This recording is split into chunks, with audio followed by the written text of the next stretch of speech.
Hello students, आपको group theory इसमें पढ़ाई जा रही है। तो ग्रुप थ्योरी में कुछ प्रॉब्लम आपको हम बताए थे कंपोजिशन टेबल का, और पिछले लेक्चर में भी हमने इनफाइनाइट ग्रुप का बताया है। तो ये प्रॉब्लम भी हम इनफाइनाइट ग्रुप से ही ले रहे हैं।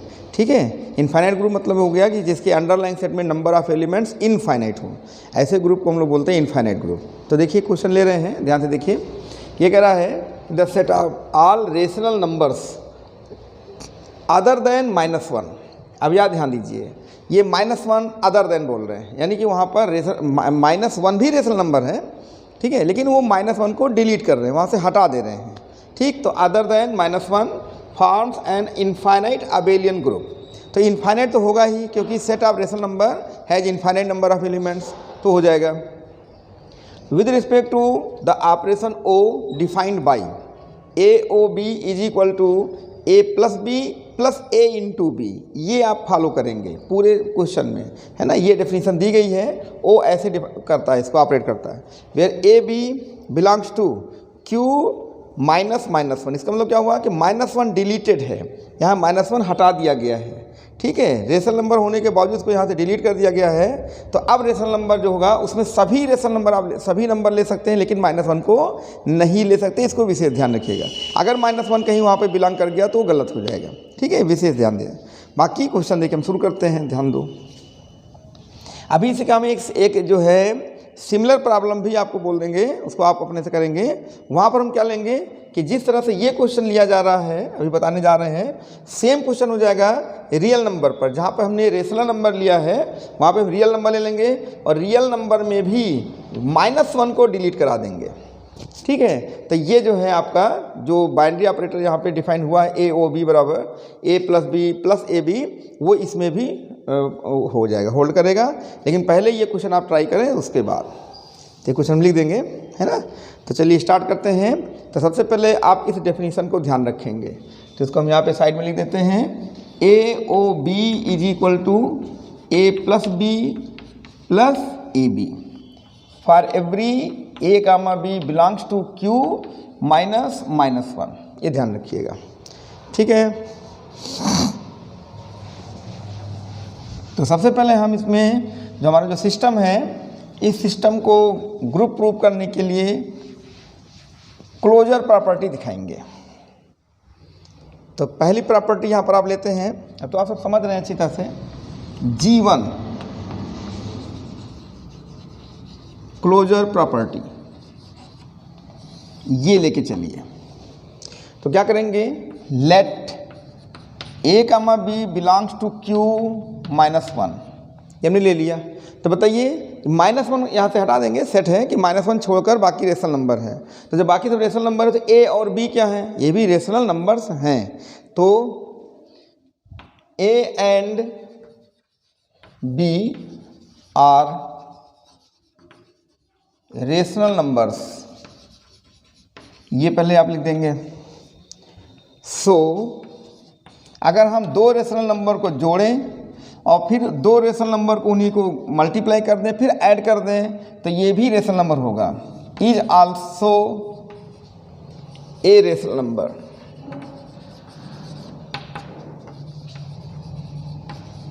ये भी रेशनल नंबर होगा। तो आप कहेंगे फिर इसका मतलब क्या रह गया -1 का, वो हम समझाते हैं आपको। देखिए अभी हमने क्या लिखा, A and B are rational numbers, क्योंकि इसमें बिलोंग करते हैं। -1 को भी मत बोलिए, -1 तो वो हटा ही दिया गया है। तो A plus B plus AB, यानी दो रेशनल नंबर को जोड़ें फिर उनका गुणा कर दें तो वो भी रेशनल होगा। जैसे मान लीजिए 1 और 2 दो रेशनल नंबर हैं, तो इनको हमने ऐड कर दिया और फिर इनको हमने मल्टीप्लाई कर दिया, तो 1 + 2 3 + 2 5, तो ये भी रेशनल नंबर है। तभी हम रेशनल नंबर की बात कर रहे हैं, ठीक है। अगर आप यहाँ पर -1 ले लेते हैं तब भी ये उसमें बिलोंग कर जाएगा, क्योंकि 5 जो हो -1 नहीं है। अब देखिए, अब यहाँ पे जो एक डर पैदा हुआ है वो ज़्यादा ध्यान दीजिए। डर ये है कि कहीं ये -1 तो नहीं है, एक शंकावश कि कहीं अगर ये -1 हो गया तो ये इसको एक्सेप्ट नहीं करेगा। वो हम लेके चलते हैं, कैसे देखो। If A is equal to -1 B is equal to -1, ये हम आपको ऐसे ब्रैकेट में समझा देते हैं। ये कि कल्पना करिए कि A -1 हो B -1 हो, तो ये A plus B plus A B is equal to क्या, -1, और फिर ये -1 प्लस -1 इंटू -1। ध्यान दीजिए हम कैसे बता रहे हैं। तो -1 ये +1 हो जाएगा, तो 1 1 कैंसिल, ये -1 हो गया। तो बताएं a plus B plus A B ये -1 हो गया।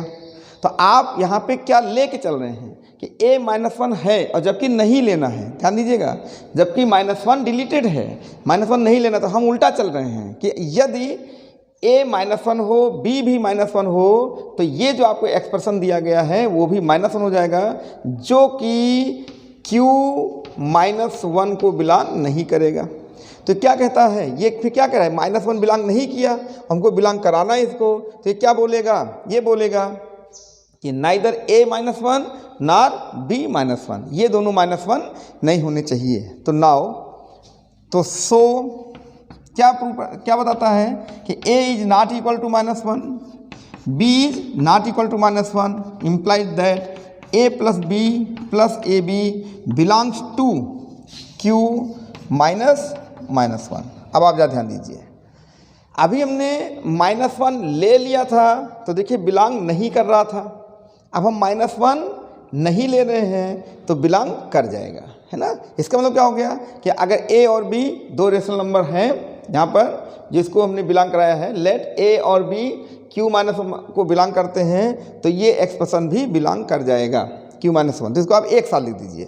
सो therefore a, b belongs to q -1, है ना, या ऐसे न लिख के बल्कि इसे लिख दीजिए a plus B plus A B belongs to q -1 for every a, b belongs to q -1, है ना। थोड़ा लॉजिक है, आप लॉजिक समझिए।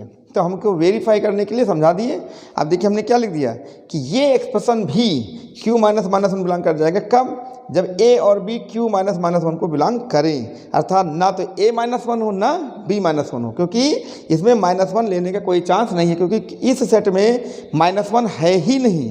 तो ना तो a -1 होगा और ना b -1 होगा। हमने देखो यहाँ पे अलग से आपको क्या समझाया कि यदि इफ़ लगा हुआ है, ध्यान रखिएगा, इफ़ ये -1 हो ये -1 हो, तो बताओ एक्सप्रेशन क्या आ गया, -1, जो कि बिलोंग नहीं करता है, तो फेल हो जाता। तो कब करेगा, जब a और b दोनों -1 ना हो, तो आपका ये भी -1 नहीं होगा। ठीक है, ध्यान रखिए।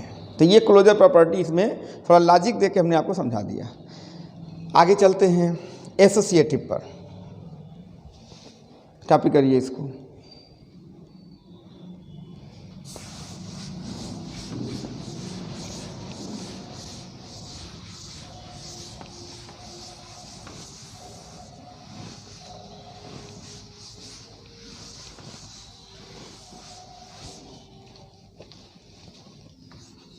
G2 एसोसिएटिव,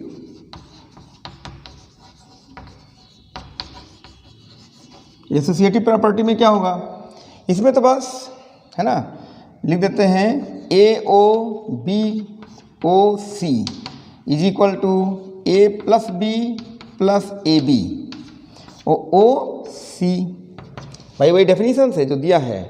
अब ये देखिए फिर O लग गया है, तो पहले क्या करेगा, इन दोनों को पहले ऐड करेगा, तो a plus B plus A B plus C, फिर मल्टीप्लाई कर देगा, तो a plus B plus A B into C, multiply कर दिया वही रूल से। इसको एक बार कर लीजिए, a plus B plus A B plus C plus A C plus B C और प्लस ए बी सी।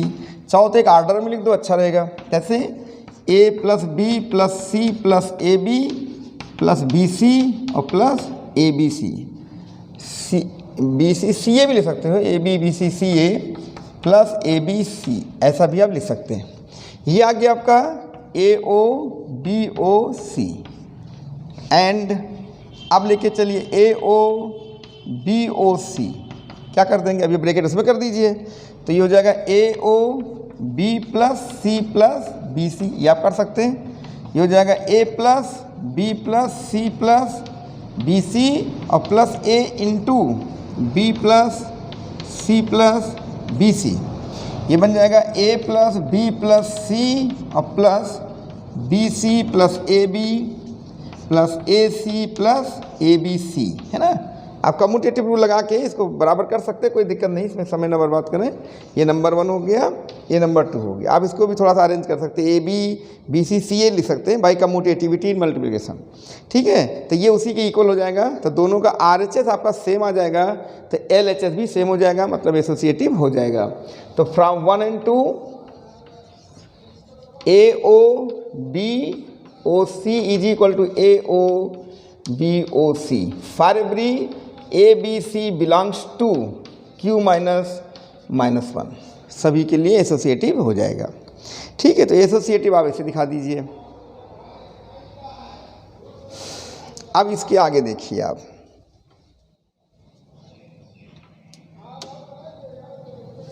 ठीक है, कॉपी कर लें।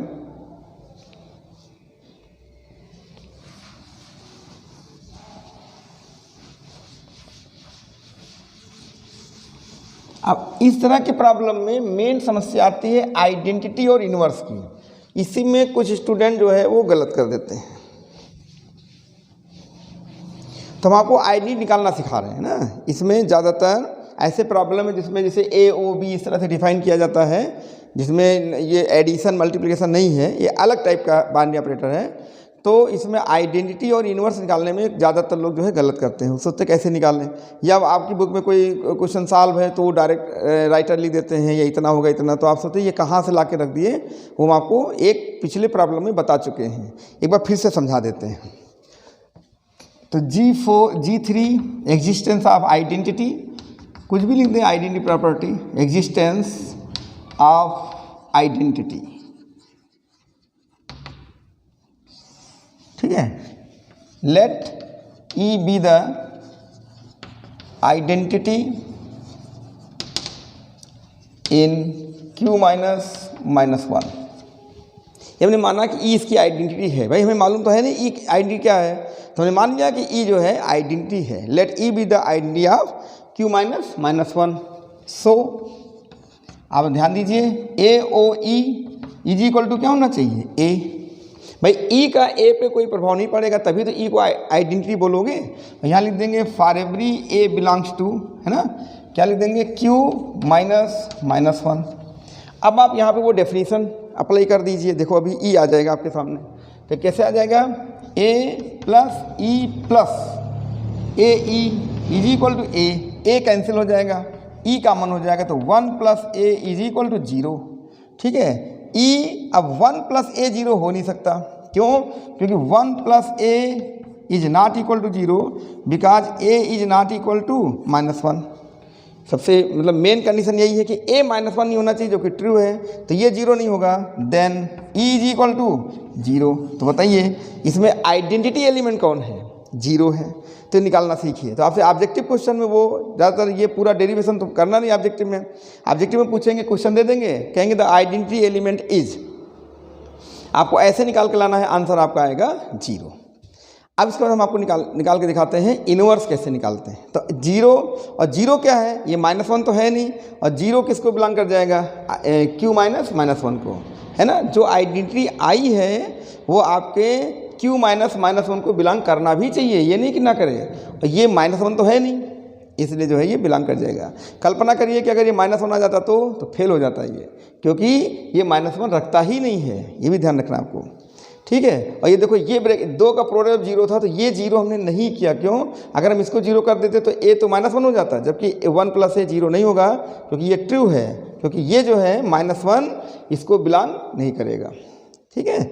ये रीजन दे दिया। तो 0 इज द आइडेंटिटी एलिमेंट, तो 0 जो बिलोंग करेगा Q -1 को इज द आइडेंटिटी एलिमेंट लिख दीजिए, ठीक है। इतना आप जो है कॉपी कर लीजिए, फिर आपको इनवर्स निकालना सिखा देते हैं।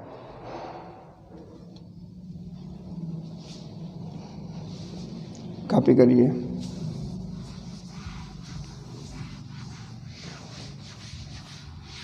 इसका इनवर्स कैसे निकालते हैं ध्यान दीजिए।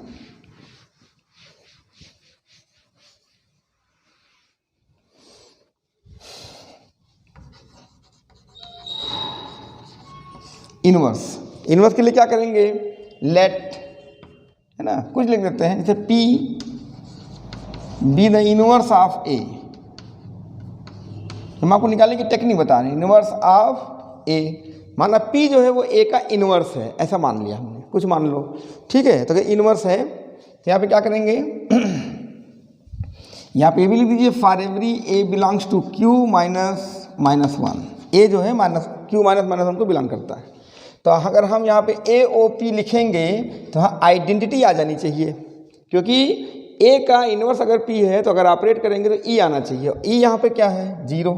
तो A, और ये डेफिनेशन लगा दो AOB की, तो क्या लिखोगे, A plus P plus AP is equal to 0। क्यों, since E is equal to 0 आपने प्रूव किया है।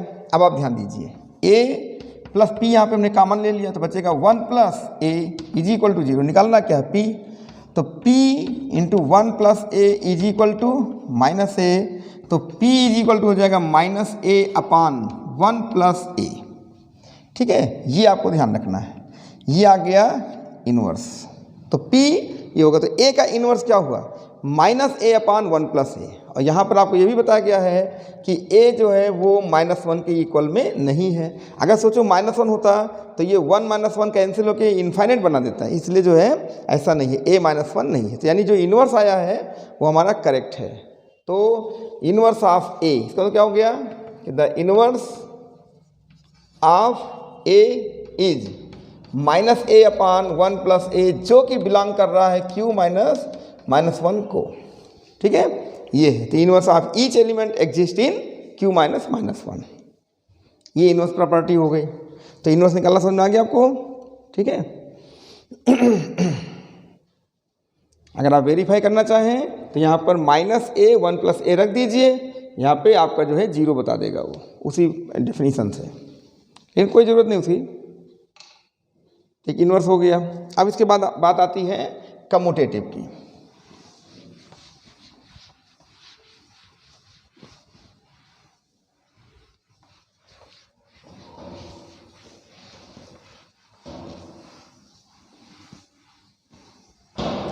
कम्यूटेटिविटी तो आराम से आप कर सकते हैं। G5 अबेलियन प्रॉपर्टी, इसमें क्या होगा, AOB is equal to A plus B plus AB कर सकते हैं। यहाँ पे देखिए दो ऑपरेशन चल रहा है, एक एडिशन चल रहा है, एक मल्टीप्लिकेशन। तो हम यहाँ पे इसको लिख सकते हैं B प्लस A, ऐसा लिख सकते हैं, और इसको लिख सकते हैं B इंटू A, है ना। और यहाँ लिख देंगे एडिशन यानी प्लस एंड इंटू और कम्यूटेटिव, ये जो हैं कम्यूटेटिव होते हैं, यानी commutative law holds good for addition and multiplication. तो बी ए लिख सकते हैं, तो इसको हम BOA भी लिख सकते हैं, for every AB belongs to Q -1, ठीक है। तो ये आपका जो है बन जाएगा। तो यहाँ पर हमने लिख दिया AOB, तो कम्यूटेटिव लॉ होल्ड्स, इसका हो गया।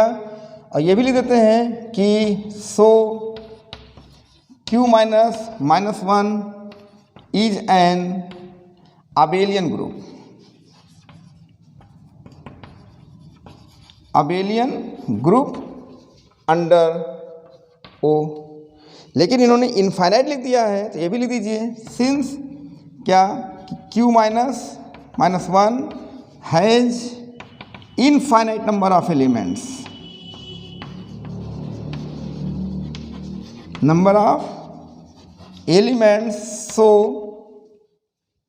Q, ये जो सेट है आपका Q -1 है ना, is an infinite abelian group under binary composition, ठीक है। ये थोड़ा सा आप जो है सीखिए, बाइनरी कंपोजिशन O। ये था इसका पूरा रिजल्ट। तो हमने इस क्वेश्चन में क्लोजर निकालना आपको बताया, क्लोजर कैसे प्रूव करते हैं, एसोसिएटिव दिखाया। और मेन दो चीज़ आप समझिए ऐसे क्वेश्चन में, आइडेंटिटी और इनवर्स। इसी में थोड़ी दिक्कत आपको महसूस होगी, वो हमने आपको बाकायदा रास्ता बता दिया कि किधर से हम निकाल के इसको लाते हैं, ठीक। ठीक है, डायरेक्ट नहीं लिखा कि अगर हम चाहते तो लिख देते कि 0 इज द आइडेंटिटी, है ना, तो इस तरह से आपको दिक्कत होती। कैसे निकाला वो हमने बता दिया। इन्वर्स कैसे निकाला, जैसे किसी एलिमेंट ए का इन्वर्स क्या आया, -a/1 + a, उसका इन्वर्स हो जाता है। ठीक है, तो चलिए इसे कॉपी कर लीजिए।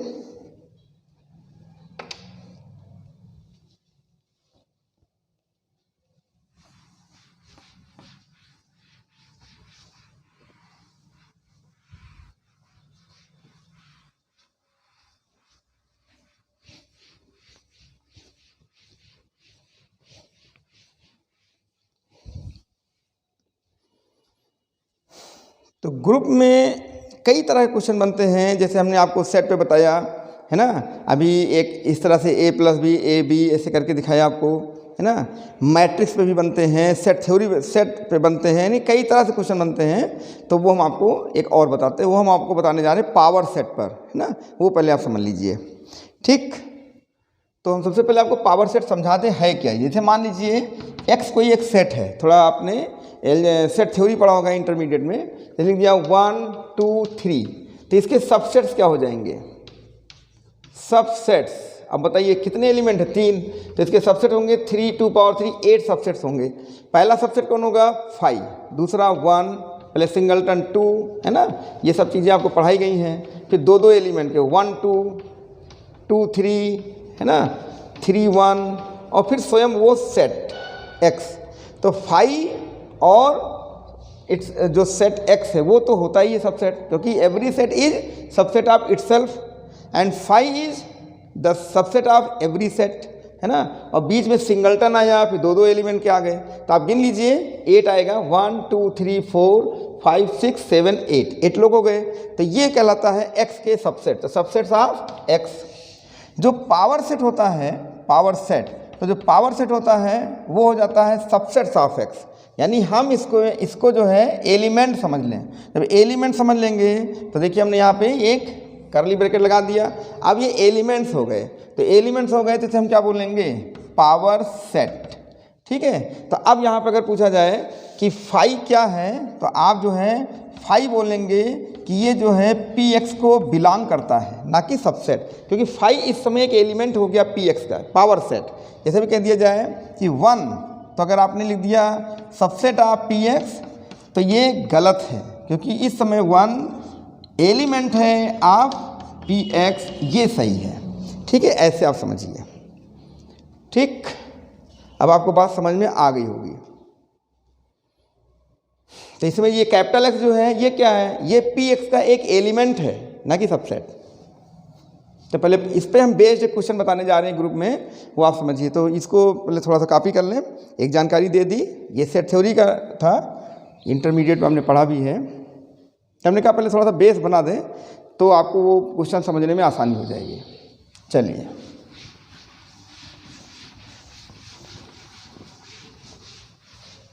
तो पावर सेट का एक हमने ग्राउंड आपको दे दिया। अब एक क्वेश्चन लेते हैं, उसको ध्यान से समझिएगा। ये दे रहे हैं, if capital X is a non empty set,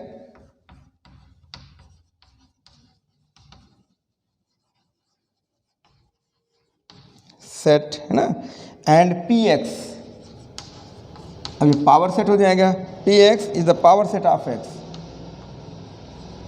is the power set of x। ठीक है, then the system,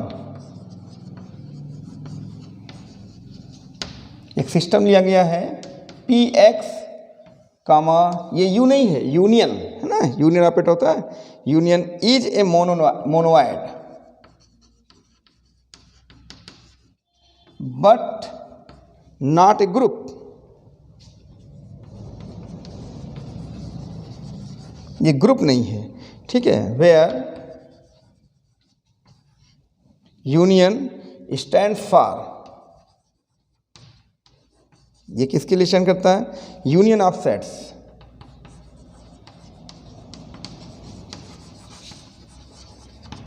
ये क्वेश्चन आपको जो है इन्होंने दिया, अच्छा क्वेश्चन है।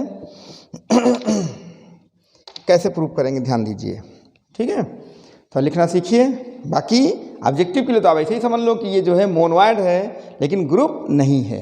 तो ऑब्जेक्टिव में दे दिया कि इतना पूरा लिख दिया और लिख दिया कि ये क्या है, तो इज ए, और उन्होंने गायब कर दिया। तो नीचे लिख देगा कि सेमी ग्रुप है ना, ग्रुप वाइड है, मोनोइड है, ग्रुप है, तो आपका आंसर होगा मोनोइड। इतना आप जाने ऑब्जेक्टिव के स्टूडेंट। और जो डिस्क्रिप्टिव दे रहे हैं वो थोड़ा सा इसको डिटेल समझ ले कैसे करते हैं। तो सबसे पहले हम क्वेश्चन फिर से पढ़ देते हैं। If x is non empty set, कोई जो है नॉन एम्प्टी सेट होना चाहिए। सेट तो नॉन एम्प्टी ही होगा तभी तो क्वेश्चन बनेगा इसमें। तो non empty set P x is the power set. अभी हमने आपको समझाया कि एक्स के सारे सबसेट्स का सेट क्या कहलाएगा, power set of X. Then the system P X comma ये यूनियन है ना, तो ये आपका अंडरलाइन सेट हो गया। तो अंडरलाइन सेट कौन है, पी एक्स है, यूनियन इसका बाइनरी ऑपरेटर है, ठीक है। Is a monoid but not a group where U यानी union stand for the union of sets, ठीक है। ये आपका तो जहाँ पे हम बाइनरी ऑपरेटर ओ लिखते हैं वहाँ पर यूनियन यूज होगा, ठीक है। अब इसको कैसे करते हैं ध्यान दीजिए। तो चलिए सबसे पहले हम आपको क्लोजर करके दिखाते हैं। ये क्लोजर कैसे दिखाएंगे इसमें, G1 क्लोजर प्रॉपर्टी, ठीक है। यहां पे क्या करोगे, लेट ए एंड बी, कोई दो एलिमेंट्स हैं पी एक्स के। देखिए जो पी एक्स में एलिमेंट होगा वो सेट जैसा सेट होगा ना, क्योंकि पी एक्स क्या है, पावर सेट है, तो सेट्स का सेट है, वो सबसेट्स का सेट है। तो ए और बी पी एक्स का एलिमेंट है, तो then A subset of X, B subsets of X. अभी ध्यान दीजिए, ए जो है एक्स का सबसेट है, बी भी एक्स का सबसेट है, तो आप जानते हैं इंप्लाइज दैट इन दोनों का यूनियन भी सबसेट्स ऑफ एक्स हो जाएगा। ये यूनियन की प्रॉपर्टी है कि कोई दो सेट अगर किसी एक सेट के सबसेट हैं तो उनका यूनियन भी उसका सबसेट होगा, ठीक है। दोनों मिलकर सुपर सेट नहीं बन सकते, क्योंकि ए के सारे एलिमेंट एक्स में हैं, बी के सारे एलिमेंट एक्स में हैं, तो दोनों यूनियन बना लेंगे तब भी एक्स ही में रहेंगे। अगर आपको समझ में नहीं आता तो चलिए वेन डायग्राम में आपको थोड़ा ले चलते हैं। देखिए ये आपका एक्स है, ए क्या है, एक्स का सबसेट है, ए के अंदर है। बी क्या है, ये भी एक्स का सबसेट है, तो ए यूनियन बी, ये पूरा जो है ना A union B subsets of, ये जो शेडेड एरिया दिख रहा है ये भी एक्स का ही सबसेट होगा। तो बताइए जब कोई सेट एक्स का सबसेट होगा तो पावर सेट का क्या होगा, एलिमेंट हो जाएगा। इसका मतलब हो गया कि therefore A union B is element of P X. देखा आपने, ये इसका सबसेट है तो पी एक्स क्या होगा, एलिमेंट हो जाएगा। तो सो ए एंड बी ये दोनों क्या हैं, एलिमेंट्स हैं पी एक्स के। तो इम्प्लाइज दैट, या इसको जो है उल्टा लिख दीजिए, थोड़ा सा ऐसे लिखेंगे, so A union B element of P X for every A and B belongs to P X. ये तो आप दिखाते हैं कि ए और बी पी एक्स के एलिमेंट हैं तो उनका यूनियन भी एलिमेंट होगा। तो ये क्या है, यूनियन क्लोज्ड हो गया है ना, यानी क्लोजर प्रॉपर्टी सेटिस्फाई हो गई कि कोई दो सेट पी एक्स के हैं तो उनका यूनियन भी पी एक्स में होगा, है ना। तो ये यूनियन जो है आपका जो बाइनरी ऑपरेटर है वो क्लोजर प्रॉपर्टी होल्ड करवा रहा है। तो चलिए ये क्लोजर प्रॉपर्टी हो गई, है ना। थोड़ा सेट थ्योरी का है, संभाल कर कॉपी करिए इसको।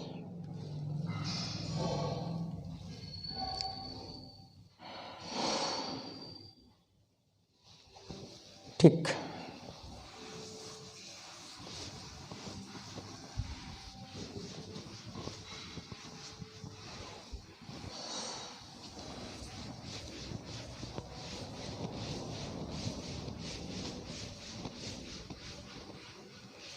अब जिस तरह से आपने ये पढ़ा है कि associative law holds good for addition and multiplication, वैसे सेट थ्योरी में भी associative law holds good for union of sets, है ना। तो आप यहाँ पर लिख सकते हैं G2 एसोसिएटिव प्रॉपर्टी, यहाँ लिख देंगे कि since from set theory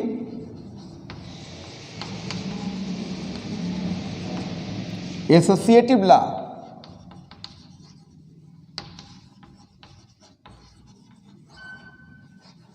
holds good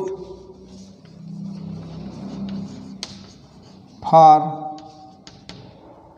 union of sets. So that is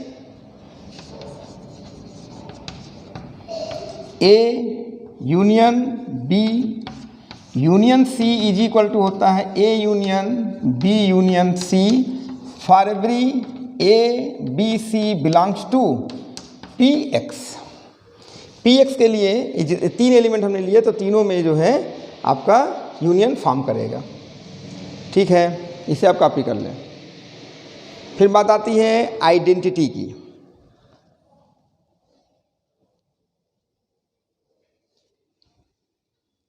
देखिए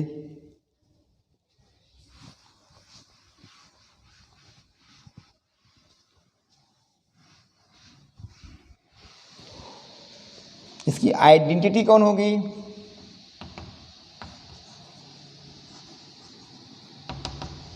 आइडेंटिटी प्रॉपर्टी यानी एग्जिस्ट करती कि नहीं देखा जाएगा। हम जानते हैं कि फाई जो है वो सभी सेट का सबसेट होता है। Phi is subset of every set, सभी का वो सबसेट हो जाएगा। ठीक है, तो implies that phi belongs to P X. भाई फाई एक्स का सबसेट है ना, तो पावर सेट में वो एलिमेंट हो जाएगा, तो फाई एक्स का एलिमेंट हो गया। अब यहाँ पे हम ले रहे हैं A union phi is equal to A हो जाएगा, क्योंकि फाई का ए पे असर नहीं पड़ेगा, तो फाई के पास कोई एलिमेंट तो है नहीं, इसलिए यूनियन बनाएगा तो ए ही हो जाएगा। यहाँ लिख देंगे for every A belongs to P X, प्रत्येक ए के लिए फाई, तो यानी फाई यहाँ पे क्या है? Phi is an identity element, identity element of किसका? पी एक्स, ये बन गया। ठीक है, आपने पढ़ा है। इसके बाद ये तो हो गया, लिख दिया ना कि फाई जो है एक्स का सबसेट है, ये वेल नोन है, तो फाई पी एक्स क्या हो जाएगा? एलिमेंट हो जाएगा। तो अगर इन दोनों यूनियन बना लेते हैं तो ए ही होगा, क्योंकि फाई के पास कोई एलिमेंट नहीं होता। ठीक है, और ए पी एक्स का एलिमेंट है फॉर एवरी, तो phi is an identity element of P X. ये बात हो गई, G3 तक हम पहुंच गए। अब बात आती है इन्वर्स की, तो इसमें इन्वर्स यूनियन में, यानी कि जो पी एक्स है पावर सेट है, उस पर यूनियन में इन्वर्स होता ही नहीं है। ये सेट थ्योरी में आपने पढ़ा होगा, उसमें यूनियन नहीं काम करता है ना, आइडेंटिटी काम कर जाएगी, तो इसमें यूनियन नहीं होगा। तो पहले इतना कॉपी कर लीजिए।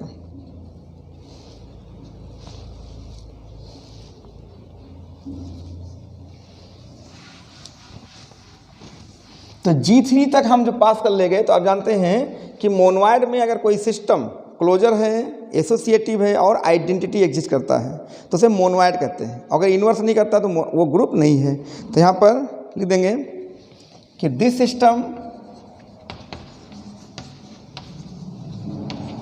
Is a monoid but not a group.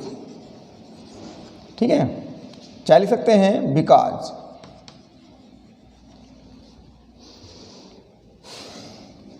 the elements and because the set, ठीक है, has no inverse, not inverse elements,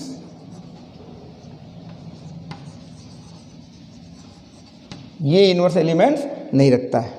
ठीक है, इतना लिख सकते हैं, या नॉन एग्जिस्टेंस ऑफ इनवर्स कुछ भी लिख सकते हैं, यानी ये पी एक्स जो है वो इनवर्स एलिमेंट नहीं रखता है, ये ध्यान रखना। इसलिए ये जो है इनवर्स प्रॉपर्टी इसमें होल्ड नहीं करेगी। तो ये तीन प्रॉपर्टी होल्ड कर गई, क्लोजर, एसोसिएटिव और आइडेंटिटी, इसलिए मोनोइड है। मोनोइड हमने आपको पढ़ाया है ना। अगर आपको हम अब शुरू बता दें, अगर केवल क्लोजर प्रॉपर्टी होल्ड करती है तो ग्रुपवाइड बोलते हैं, क्लोजर और एसोसिएटिव करती है तो सेमी ग्रुप, अगर क्लोजर, एसोसिएटिव और आइडेंटिटी एग्जिस्ट करता है तो मोनोइड, अगर क्लोजर, एसोसिएटिव, आइडेंटिटी और इनवर्स एग्जिस्ट करता है तो ग्रुप, अगर कम्यूटेटिव ग्रुप कर गया तो वो अबेलियन ग्रुप। इस तरह से पूरा हमने बताया आपको एक सीक्वेंस में।